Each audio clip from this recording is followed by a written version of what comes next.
Assalamualaikum warahmatullahi wabarakatuh.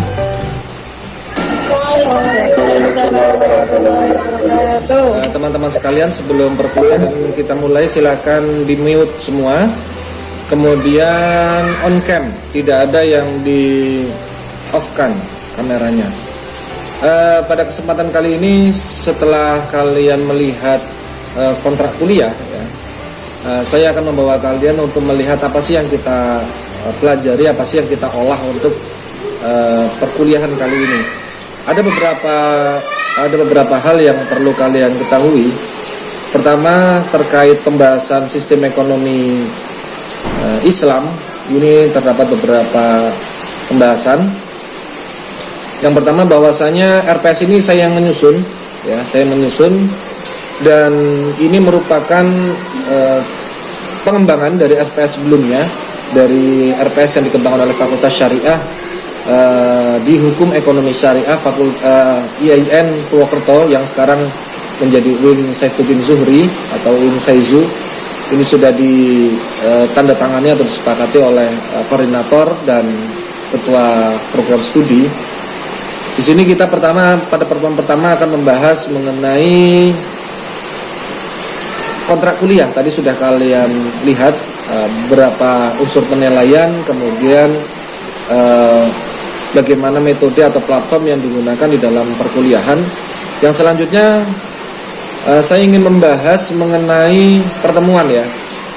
Pertemuan pertama kita sebagaimana sudah diketahui adalah kontrak kuliah dan orientasi perkuliahan. Kemudian pertemuan kedua itu adalah kita membahas mengenai sistem ekonomi. Terminologi dulu, kita masih pengantar apa itu sistem, apa itu ekonomi, dan apa itu Islam. Karena nanti dari tiga kata ini menjadi susunan kata majemuk menjadi sistem ekonomi Islam. Nah, pada pertemuan kedua nanti saya akan bertanya secara individual ya, secara acak kepada kalian semua. Saya tanya masing-masing. Oleh sebab itu kalian saya harapkan sebelum setiap pertemuan saya akan memberikan bekal referensi untuk kalian baca. Tanpa membaca itu kalian pasti akan mengalami kegagapan ya, pasti akan mengalami kebingungan. Maka saya sangat merekomendasikan kalian membaca referensi yang saya berikan setiap pertemuan sebelum pertemuan itu dilakukan. Jadi kalian sudah memiliki modal pemahaman. Pada pertemuan ketiga kita akan membahas mengenai lebih dalam lagi, yaitu sistem ekonomi Islam. Diharapkan nanti mahasiswa mampu untuk memahami sistem ekonomi Islam sebagai suatu terminologi, karakteristik atau ciri-ciri, kemudian prinsip dalam perspektif filosofis maupun operasionalnya. Nah, pada pertemuan yang keempat nanti kita akan membahas mengenai review perbandingan ya, sistem ekonomi Islam, sistem ekonomi kapitalis, sistem ekonomi sosialis, dan yang paling penting adalah sistem ekonomi Pancasila ya. Apakah, saya bahkan ingin mengajak kalian, apakah sistem ekonomi Islam itu ada? Ini pertanyaan yang paling krusial, yang paling mungkin menghenyakkan. Loh, kita kuliah sistem ekonomi Islam kok dipertanyakan apakah ada sistem ekonomi Islam? Nah, nanti kalian akan saya ajak untuk mereview di dunia ini negara mana yang mempraktekkan sistem ekonomi Islam. Adakah? Atau ternyata tidak adakah? Nah, ini kan menjadi sebuah permasalahan mengingat di negara kita dengan platform ideologi Pancasila, bagaimana kedudukan, bagaimana posisi sistem ekonomi Islam. Karena sistem itu, bicara sistem itu adalah bicara nyawa. Kalau di komputer itu bicaranya adalah nyawanya begitu ya. Jadi nyawanya, Windows-nya begitu ya. Kalau Windows nggak mungkin ada Linux-nya begitu ya. Kalau sudah Linux ya Linux, kalau sudah Windows ya Windows. Kalau sudah ekonomi Pancasila otomatis harusnya tidak ada sistem ekonomi yang lainnya begitu, baik kapitalis, sosialis ataupun sistem ekonomi Islam.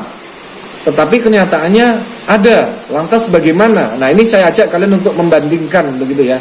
Membandingkan dan untuk bisa memahami bagaimana sistem ekonomi Islam ini berlaku di Indonesia atau di negara-negara lain. Ini penting ya.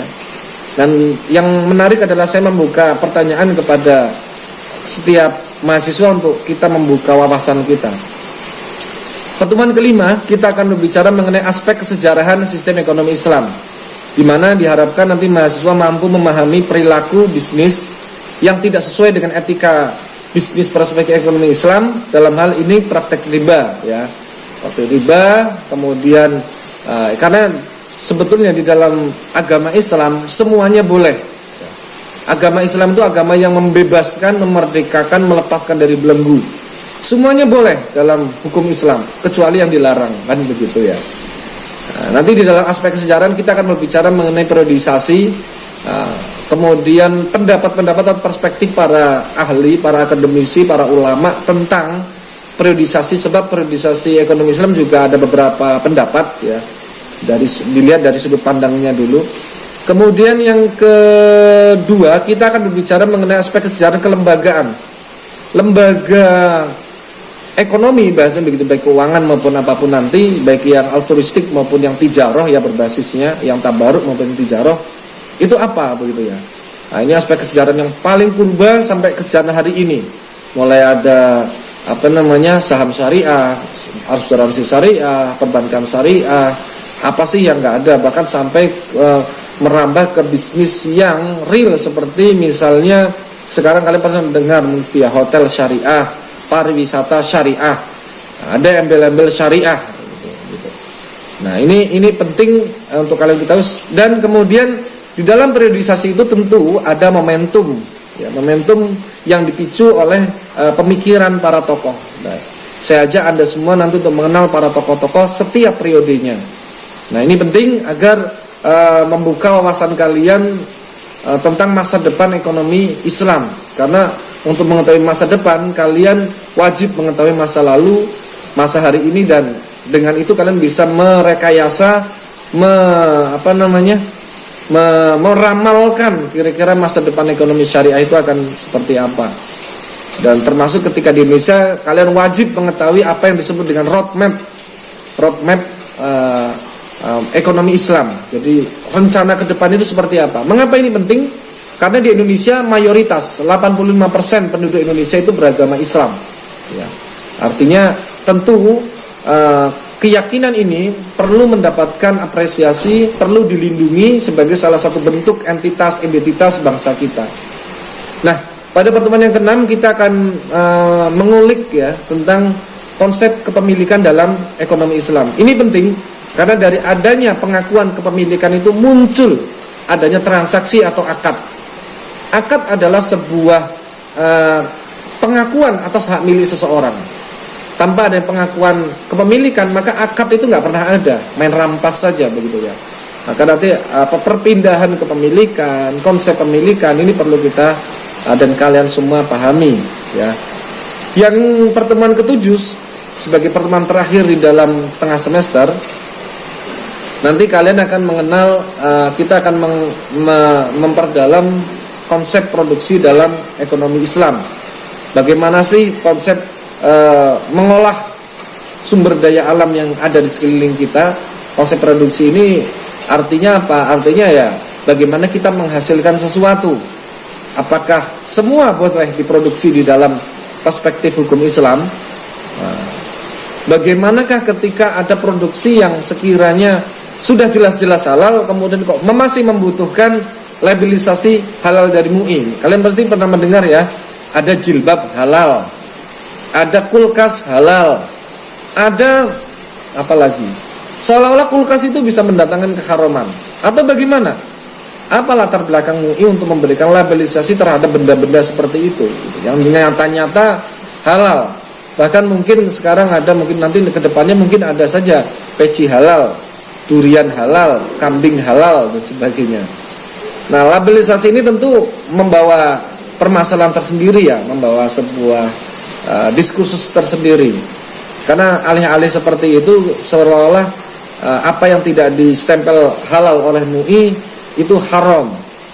Ataukah nanti muncul pemikiran di dalam konsep produksi bahwasanya ternyata yang perlu dilabelisasi oleh MUI ini bukan halal tapi haram. Artinya kalau tidak distempelisasi oleh MUI haram, berarti boleh dikonsumsi walaupun tidak ada logonya.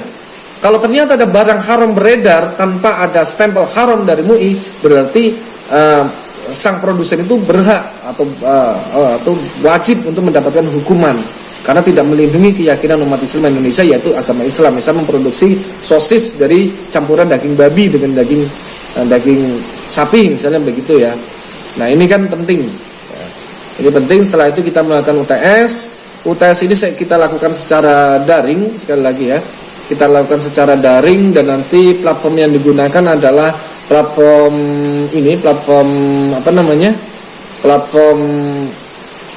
Google Form, di mana multiple choice ya. Jadi kalian asik nanti bisa langsung mengetahui nilai kalian di situ. Dan ini sekali lagi, ketika berbicara sistem ekonomi Islam, kalian adalah berbicara mengenai wawasan kalian. Ketika kalian tidak memiliki wawasan, ya siap saja tertimbun nanti ya, tertimbun. Nah ini penting. Kemudian setelah UTS kita akan melakukan diskusi, forum discussion group. Kalian akan saya kelompokkan ke dalam beberapa kelompok. Kalian membuat sebuah tulisan makalah, dan nanti tidak perlu dalam bentuk makalah yang di print out, cukup softnya saja. Yang penting yang saya syaratkan dari kalian semua di dalam diskusi ini adalah bahwasanya konsepnya adalah kalian membuat jurnal yang bisa dipublikasi minimal di lingkungan IAIN atau dimanapun ya. Kalian membuat jurnal, nanti saya sebagai editor, dan kalian bisa publish, sehingga kalian mulai belajar untuk menembus jurnal-jurnal yang ada di Indonesia atau bahkan di luar negeri. Nah, saya hanya memberikan tema-temanya saja. Nanti kalau Pak, bagaimana terkait dengan terkait dengan desainnya, itu biasanya masing-masing jurnal memiliki desain beda-beda ya. Tetapi nanti untuk masalah referensi, kemudian konten, itu akan saya berikan temanya ya. Kalau referensi nanti kita kalian menggunakan Zotero ya. Silakan nanti menginstal Zotero di laptop kalian, termasuk Zotero yang konektor agar bisa terkoneksi. Nah, kemudian pertemuan setelah UTS, nah ini kalau tidak salah kemarin itu 25 ya, kalau dari kontrak kuliahnya 25% ya, 25% atau 20% ya, 25% seingat saya. Kemudian pada pertemuan ke-9, pada diskusi yang pertama, nah nanti model diskusinya itu begini teman-teman sekalian. Kalian saya beri judul, silahkan buat jurnal begitu ya, buat konsep jurnal, baik dari pengertian, kemudian nanti tentang tentang diskursus atau problem yang sedang up to date faktual terjadi hari ini. Kalian saya minta untuk mengangkat tentang hal-hal yang sifatnya misalnya konsep konsumsi dalam ekonomi Islam. Nah, bicara konsep konsumsi ini nanti kan erat kaitannya dengan lembaga-lembaga terkait, erat kaitannya dengan unsur halal otomatis ya. Tadi kita kembali lagi kepada konsep yang pertama tentang produksi halalisasi tadi itu. Kemudian baik ini berupa makanan, jasa, baik berupa makanan maupun jasa. Misalnya kalian bisa membaca tentang kaidah umum konsumsi dalam Islam. Kemudian selama tidak merugikan, tidak masuk riba, gharar, maisir, tadlis, talak ruhban, kemudian tidak termasuk bai'un najas, maka why not? Itu boleh dalam Islam, kan begitu. Itu yang haram-haram saja yang perlu kalian tandai. Berarti selain itu halal, kan begitu. Nanti konsumsi ini termasuk di dalamnya adalah bagaimana sih hukum Bitcoin dan sebagainya begitu ya. Silakan nanti untuk pendalaman. Nah, nanti setelah kalian dikelompokkan untuk maju presentasi itu akan saya lelang. Kalau ternyata nanti kelompok 3 lebih siap, silakan nanti maju lebih dulu. Kelompok 4 lebih siap, silakan presentasi terlebih dahulu. Ya, jadi untuk majunya sistemnya adalah lelang. Kemudian yang dikumpulkan hanya softnya saja. Nanti akan saya beri catatan untuk perbaikan-perbaikan sebagai tugas akhir.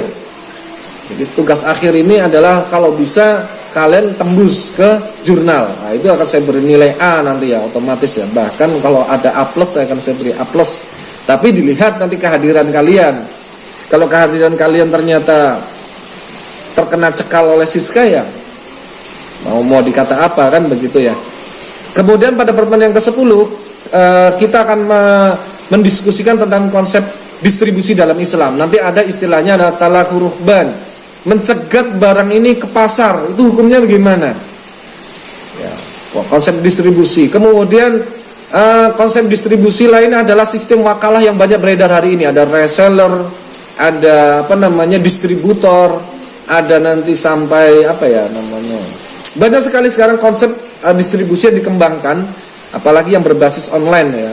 Bagaimana hukumnya, bagaimana prakteknya ya. Ada, kalau di perbankan itu ada briling ya, itu bagaimana. Nah, nanti silakan kalian mengambil salah satu irisan, salah satu segmen. Nah, di situ kalian bisa mengembangkan segmen yang ada. Artinya ini hanya judul umum saja yang saya berikan, hanya tema umum. Adapun nanti sub penjelasannya, kerangkanya nanti akan saya berikan setelah UTS. Sehingga kalian ketika membahas sesuatu itu tidak perlu menggelambiar lagi, tidak perlu menghayal lagi. Nah, selanjutnya pada pertemuan yang ke-11 kita akan berbicara ini umumnya ya, tapi nanti ketika sudah mulai prakteknya saya akan lelang. Saya ulangi lagi, saya akan lelang untuk siapa yang akan presentasi. Siapapun yang siap, lebih dulu siap, dia akan lebih dahulu selesai. Setelah selesai dia tinggal merevisi. Pertemuan 11 kita akan berbicara mengenai kebijakan moneter dalam ekonomi Islam. Apa itu moneter? Bagaimana itu uang tercipta? Mengapa dunia berkiblat kepada dolar? Bagaimana rupiah itu dicetak? Bagaimana penentuan nilai? Apa itu redominasi? Nah, itu pembahasan di dalam kebijakan moneter.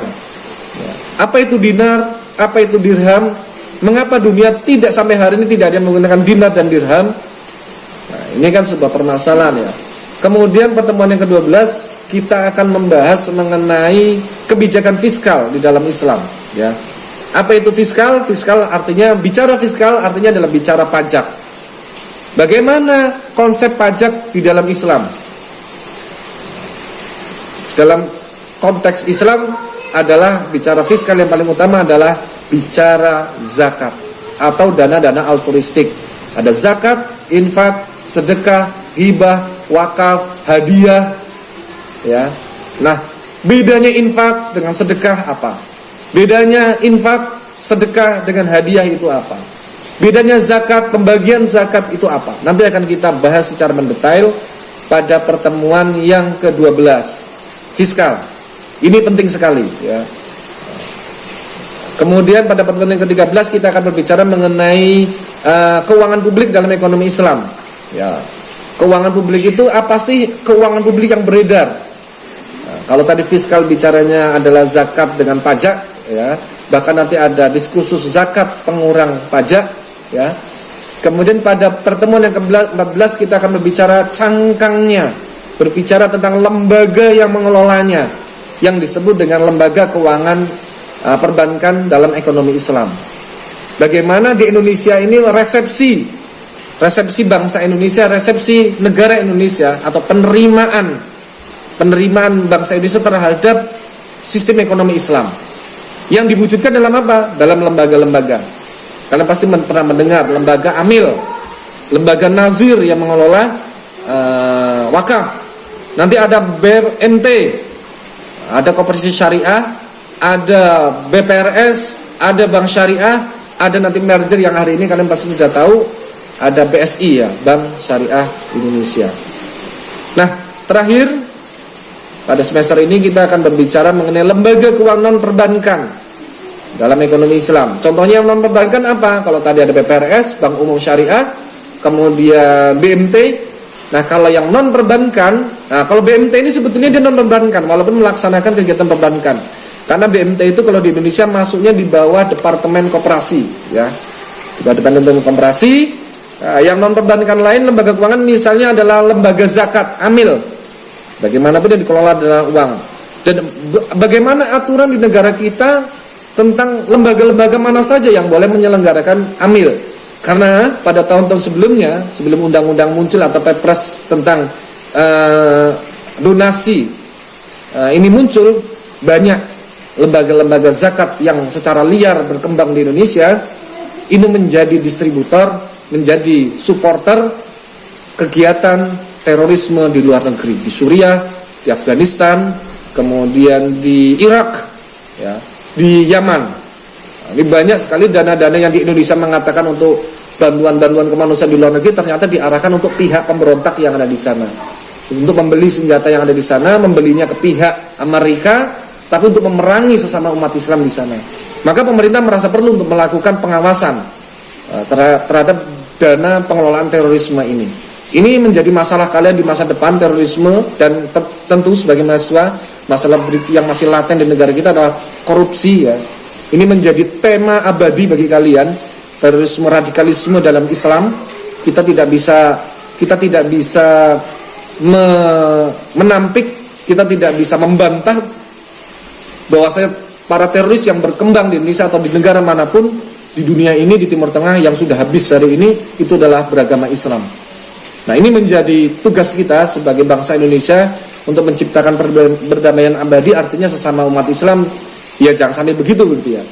Dengan support dana yang ada, yang ketiga, selanjutnya yang kedua adalah masalah tema korupsi.